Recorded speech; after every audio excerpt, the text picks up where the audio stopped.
On October 28, 2023, a YouTube channel called The Bearded Explorer uploaded footage from a solo nighttime return visit to the abandoned hospital, a medical facility that closed in 2009 after centuries of treating wounded sailors and patients. The creator wanted to film something appropriately creepy for Halloween and decided to sneak in through the basement since security was active at the main gate. The weather outside was rainy, but inside the massive hospital complex, it was eerily quiet with no wind, just the sound of bats flitting through the dark corridors. Okay guys, we are now inside the main building. Now this was the old entrance where the train track, which you can still see on the floor. There's a mass grave out there. 10,000 people buried in that area. Absolutely mind-blowing. Walking through the main entrance hall, he pointed out old rails embedded in the floor that were once used to transport wounded sailors from the docks toward the chapel, explaining that if sailors died during transport, their bodies continued through to the church, where a mass grave holding roughly 10,000 people supposedly lies outside. As he explored further, a door near him suddenly slammed shut, despite there being absolutely no draft in the building, which startled him enough to relocate immediately. He moved to the iconic spiral staircase, where he recounted the legend of Nurse Mary, a nurse who allegedly died by suicide after a child's death, calling it one of his favorite but most unsettling locations in the hospital. And what we're going to do, we're going to walk through this area and we're going to go into the gymnasium, which is up here on the left. And we're going to have a look in there first, and then we're going to go upstairs and check out all the MRI scanners. Okay, that was weird. That door has just closed. But there is absolutely no wind in here whatsoever. What the hell was that? Okay, that was really, really creepy. Okay guys, so we are now at the famous spiral staircase. And like I said before, there is a very sad story to a nurse who actually committed suicide here. Her name was Mary. Like I said in the last video, now she committed suicide after the death of a child that she was caring for. And she jumped from the top and sadly passed away here. Down in the records basement, he found empty patient file folders and showed what he claimed was a real preserved human liver in a jar, allegedly left over from a former on-site medical museum that once displayed stillborns and shrunken heads before they were removed. Back upstairs in the imaging and scanner rooms, most of the MRI and X-ray equipment and paperwork were still in place despite ongoing building renovations. He suddenly reacted to feeling like he'd physically bumped into someone even though nobody was there, then found one of the last remaining curtains in the hospital moving on its own in a closed room with no open windows. Repeated footstep-like sounds in nearby rooms kept him on edge as he methodically checked spaces and called out. But yes, all the records have been removed. There's lots of folders with miscellaneous paperwork, but the actual patient records are gone. It is still here. So this, guys, is a real human liver. I know it's disgusting, but it is very, very rare. The sort of thing you'd only see in a museum. But here it is in Haslar Hospital. It's been here for years. Now apparently there used to be a museum here where this came from. There was also some stillborns, there were some shrunken heads. It was a very weird collection of stuff. There is actually a little bit of a breeze on those curtains, which is strange because there's no wind in here. This is where I've just walked past, but look at it, it's moving on its own. The situation escalated when he reached a corridor where he'd previously captured photos that he believed showed a little girl figure, and while standing there, he heard what sounded like a child's voice, sending him into immediate panic. Near construction zones where rooms had been stripped and bagged for redevelopment, he was startled by abrupt, heavy running sounds coming from an area that should have been completely empty. He checked but found no one visible, then bolted for the exit completely shaken. Outside, he declared it one of the scariest experiences he'd ever had and vowed never to return to hospital again. Well, I think this is the way out here.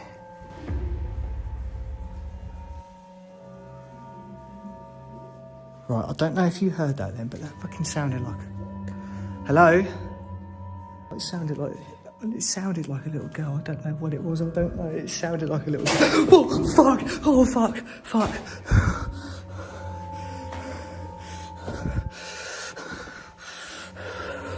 Oh, fuck. What the fuck? What the fuck? What the fuck? There's no way that has just happened. There is no way that is... Oh my God. Oh my God. Oh my God. Oh my God. What the hell? What the hell?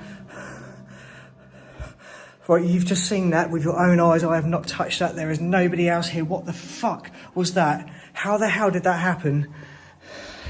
Okay, that was really, really scary. I didn't like that. I really did. I'm so sorry I swore then, but that really did scare me. That was horrible. Right, I really want to get out of here now. A YouTube channel called Exploring with Tom posted footage from an abandoned hospital exploration that turned into a genuine threat situation. Tom showed up with his crew, Danny, Jack, and Alfie, and right away admitted he was feeling unusually nervous, saying, "Tonight is like something different, something else." They headed inside and immediately found fresh damage where someone had been kicking doors in, which told them people had been there recently. Like every time that we come here, it's always like we're all confident. Danny, you, Jack, like we're always confident. Hello? But like tonight is like something different, something else. You scared? Oh no, man. For once, you're scared. I can tell, aren't you scared, aren't you?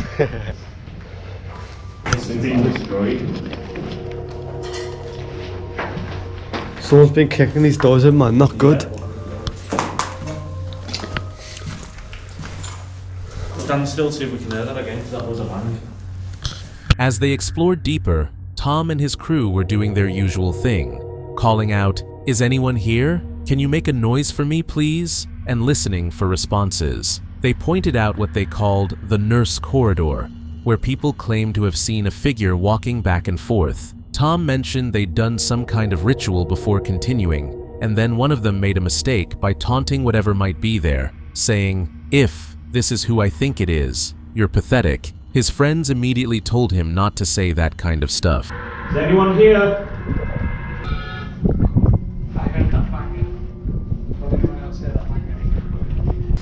Hello? Anyone in here? Is anyone here? Can you make a noise for me, please? See, that's where the nurse was spotted walking from one side to the other. What the fuck was that though? Oh my God. No, that was a bang and a half. What if someone... What? And do you know the... I'm not gonna... What the f*** was that? Bro, I'm not gonna lie, by the way. I'm leaving. You know this demonology course I've done? Yeah. I know how to bring the demons into a place, but I don't know how to get rid of them. Oh, well, nice one, Tom. Great. I need a... Be careful. Just wherever you do, don't run. Do not run. Was it that room or this room? It's one of these, I don't know. Oh, why is that door open? What the f was that? What was that? Stop it. No, I'm not like I'm going home. I'm going home. Bye. No one's in here? I'm going home. Hey, Tom. What the f? That's something getting thrown. Man, this is fucking insane. I'm going home. I swear something's been thrown. I swear I seen out the corner of my eye. Things escalated fast when they suddenly spotted a man's silhouette holding something large in his hands, somewhere deeper in the hospital. The man's voice cut through the building with a harsh command, and that single phrase was all it took for the crew to abandon their exploration immediately. The camera goes shaky as they start shouting while running back through the hallways and stairwells they'd just walked through. What the f? What? Be careful. I think there's someone there. See what it is. It might need help. Hello? Hello? What? Go!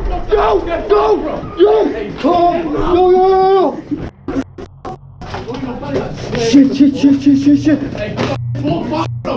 Everyone okay? The retreat was chaotic with overlapping commands, and as they tried to navigate out, while the man's yelling echoed through the building behind them, they burst out into daylight breathing hard, but unharmed. The man never appeared clearly on camera, and there was no physical confrontation, just his voice and that brief glimpse of his silhouette holding something, which was enough to send them running. The video ends with them safely outside, their hospital exploration cut short by someone who made it very clear they weren't welcome there. A channel named Uosuf Amadi posted a video where they finally managed to access an abandoned house they'd been trying to reach for weeks. The house was covered in satanic symbols that you could see from outside, and it sat in a tight-knit community where locals used walkie-talkies to watch for trespassers and had previously called the police on explorers. Despite the risk, they decided this was the night they were getting inside, no matter what. We're gonna do it tonight. We're gonna make sure we get in. No matter what, we will do this. Alright. Liam, come on.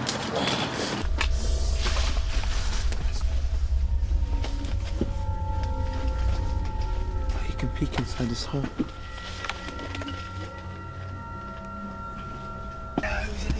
It's the fucking... Alright. They approached the property carefully, walking the perimeter and immediately spotting serious dangers. Bricks everywhere, a roof that looked ready to collapse, and windows with jagged holes. They avoided going under any unstable sections and kept circling to find the safest entry point. Peering through gaps in the walls, they called out while squeezing through narrow passages filled with rubble. The interior was completely trashed with spray-painted symbols covering the walls, and they specifically pointed out a 6 on the wall and commented, "Some Satanists." That's too much clutter in there.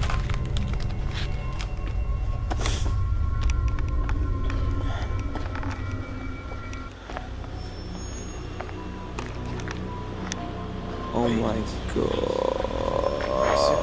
Do you see that face? Do you see that face? In the top? Fucking where? In the top. I'm not even joking. I swear I saw a face.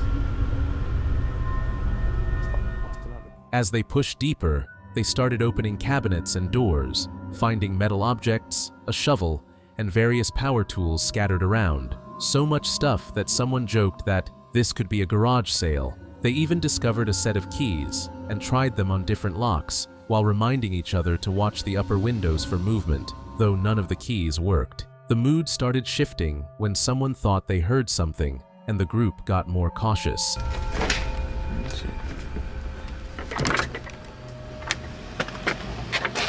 This shit doesn't open, don't try.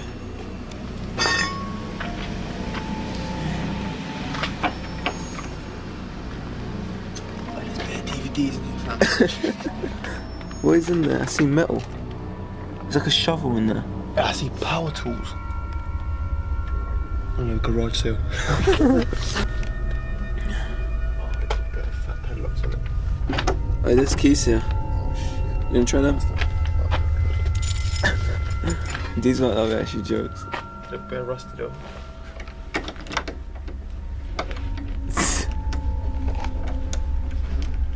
Everything changed in an instant when someone spotted what appeared to be blood, and seconds later, someone yelled and panic took over. The camera shakes violently as they retreat, with heavy breathing and footsteps drowning out everything else. There's no clear shot of what they actually saw, just that split-second moment followed by immediate evacuation. The video description mentions police became involved afterward, but the footage cuts right at the panic point, leaving it unclear whether they really saw a body or misidentified something in the moment. She hit out my bugging out. Oh, is that blood? Show me your top on it. Is that blood?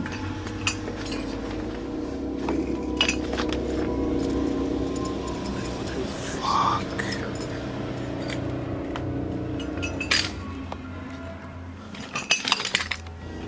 Oh!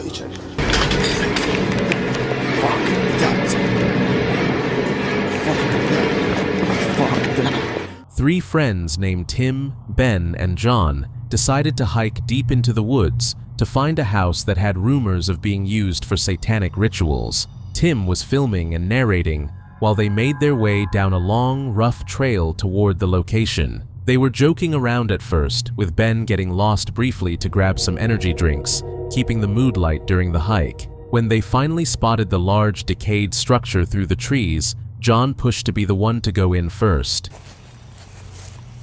Where's the door? John, I'm gonna be you in. Shh. I'm gonna shine your light. You can see inside.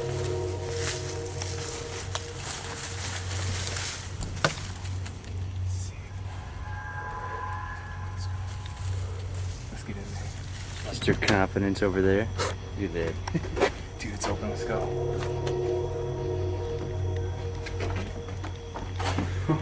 Once inside, the place was completely wrecked with torn walls, trash everywhere, and graffiti covering the surfaces. They immediately noticed a 6 on the wall, which fed into the satanic rumors they'd heard about the house. John was acting like the tough guy of the group, making fun of the others for being nervous, while Ben pointed out hazards, and Tim tried to keep everyone focused and moving. As they pushed deeper into darker rooms, they started telling each other to be quiet as sounds echoed through the building, and a strong, nauseating smell hit them in one of the lower areas.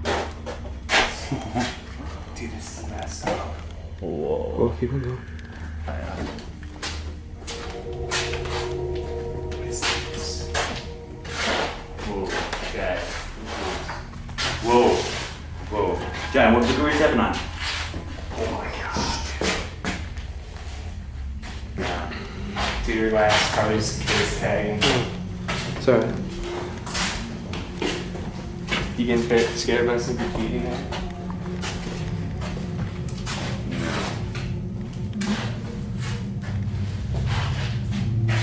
Things escalated quickly when someone spotted what looked like blood right before a loud bang or noise sent everyone into panic mode. It sounded like the door they were trying to escape through wouldn't open at first. You can hear scratching or scuffling sounds, and people asking for help as the camera and audio turn chaotic. In the confusion, they temporarily lost track of John before he reappeared looking distressed and shaken. We gotta go, man.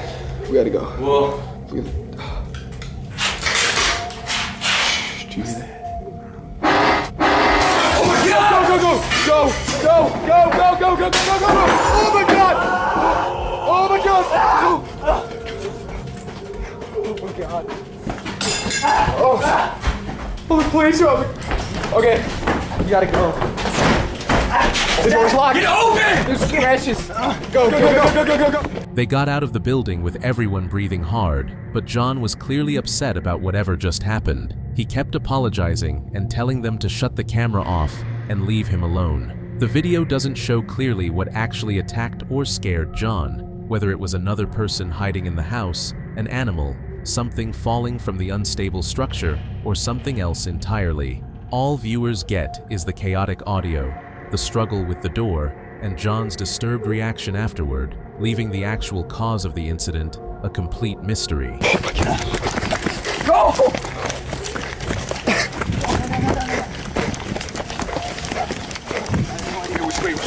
Where are we?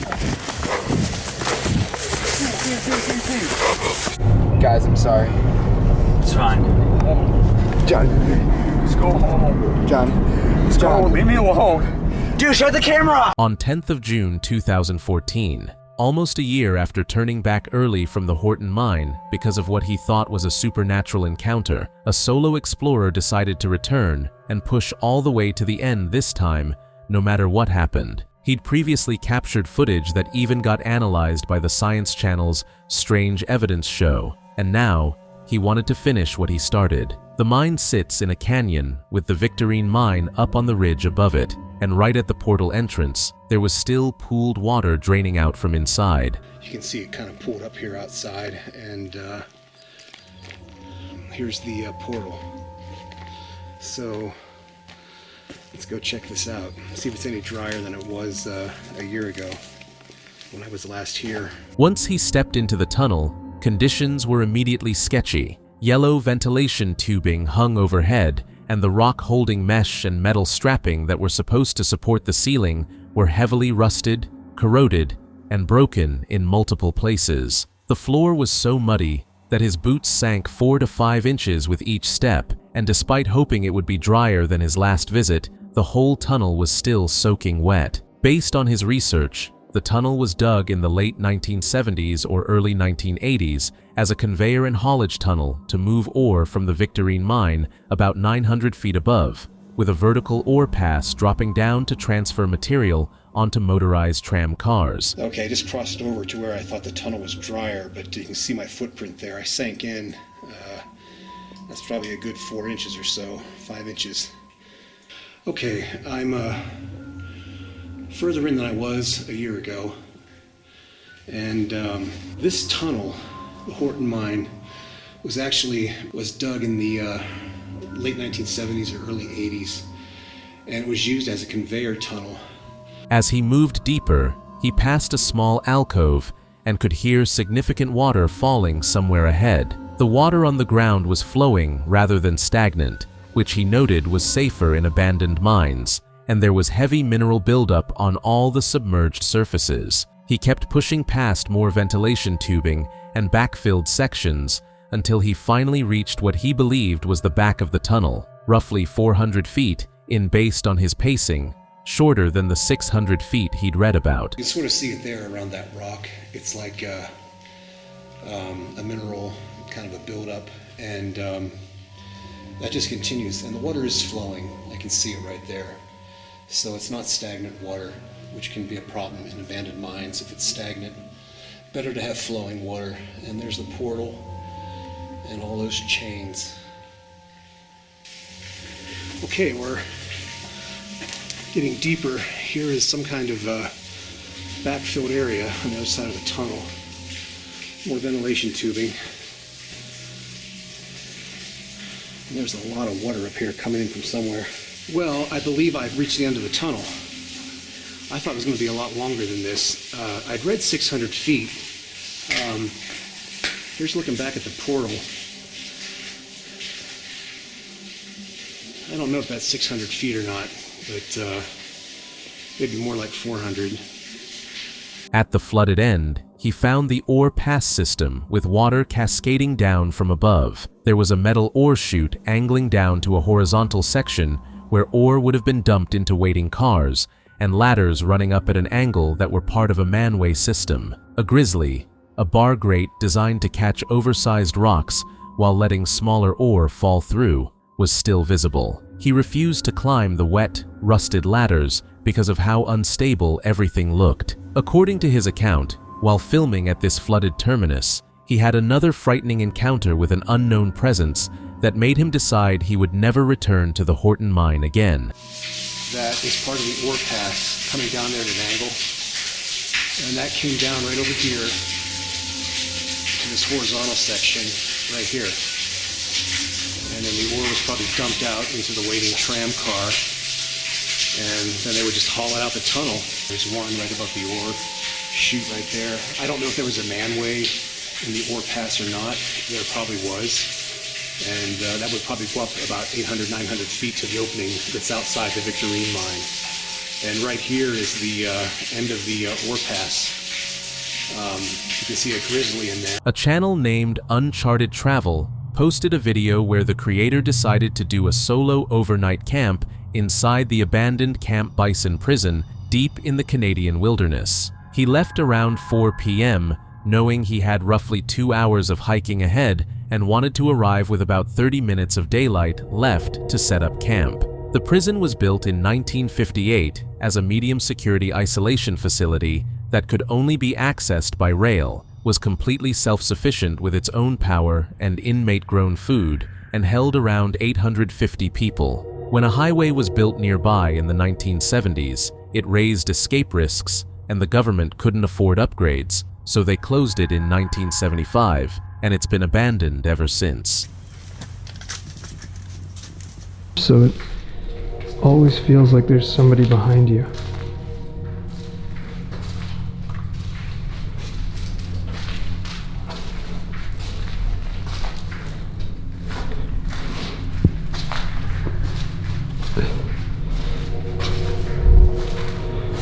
During his hike in, he passed a beaver dam and got his mace ready since he was more worried about bears and mountain lions than running into security. Once he reached the prison with some daylight left, he explored the echoing corridors, cell blocks with heavy iron doors, guard booths, cafeteria, and even climbed up to the roof deck. He found paint marker bullet capsules on the ground, which backed up rumors that police or military groups still use the place for training exercises. As darkness fell, he set up his tent in the cafeteria, thinking it would be a safe spot to sleep, then decided to explore the boiler room and service tunnels, where he ended up trudging through flooded utility corridors that soaked his feet completely.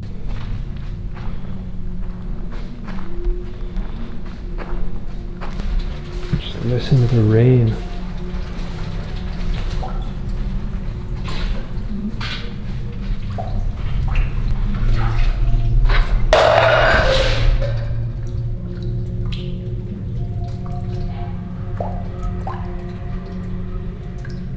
Around midnight, things took a dangerous turn when coyotes showed up.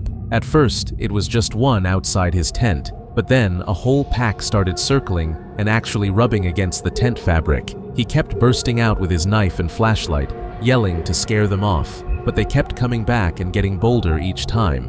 When they started aggressively rubbing the tent, he realized he was in serious trouble. Being alone with no cell service meant a bite could be life-threatening, given how many hours it would take to reach help. He quickly packed his gear and relocated to the prison roof, barricading the roof door behind him.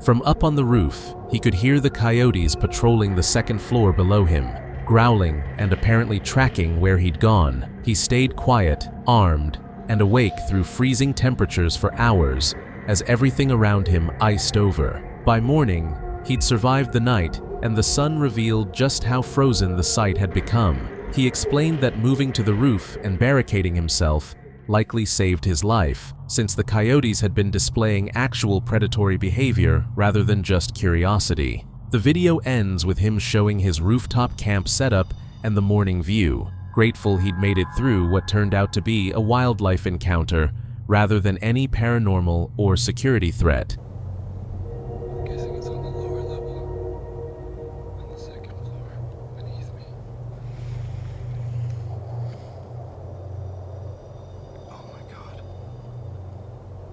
There's a pack of coyotes out in the woods over there.